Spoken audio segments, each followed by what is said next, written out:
Hi hello friends, நம்ம இன்றைக்கி பார்க்க போகிறது என்ன அப்படின்னா நீரகற்றும் வினைகள். நீரகற்றும் வினைகள் வந்து எதோட நீரகற்றும் வினைகள் வந்து பார்க்க போகிறோம் அப்படின்னா கிளைக்காலின் நீரகற்றும் வினைகளை பற்றி தான் பார்க்க போகிறோம். வாங்க பார்க்கலாம்.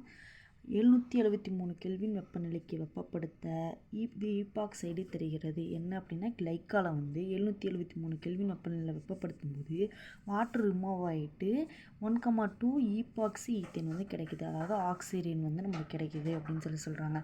நெக்ஸ்ட்டு, நீர்த்த கந்தகமிலம் அல்லது நீரற்ற ஜிங்க் குளோரைடு அதிக அழுத்தத்தில் மூடப்பட்ட குழாயில் வெப்பப்படுத்தும் போது அசிட்டால்டிகைடு உருவாகிறது. அப்போ கிளைக்கால் அது நீரற்ற ஜிங்க் குளோரைடு, அதில் வந்து தண்ணி வெளியே போயிட்டு CH2 double bond CH OH கிடைக்குது. இப்போது இதை ரீப்ளேஸ் பண்ணுறோம். அதாவது இந்த மாதிரி ப்ராக்கெட் போட்டாங்க அப்படின்னா அது வந்து நிலையற்றது, அது வந்து இன்னொரு ப்ராடக்டாக மாறதுக்கு அதிக வாய்ப்பு இருக்குது.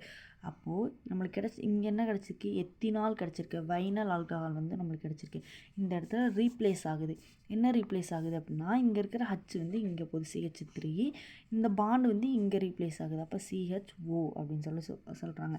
எத்தனால் கிடச்சிருக்கு அப்படின்னு சொல்கிறாங்க.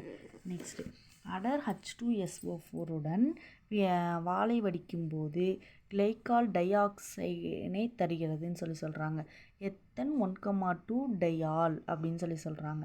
எத்தன் 1,2 டையால்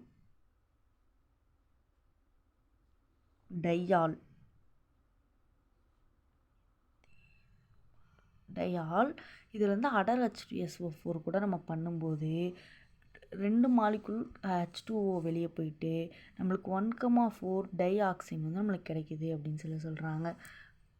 தேங்க்யூ ஃப்ரெண்ட்ஸ்.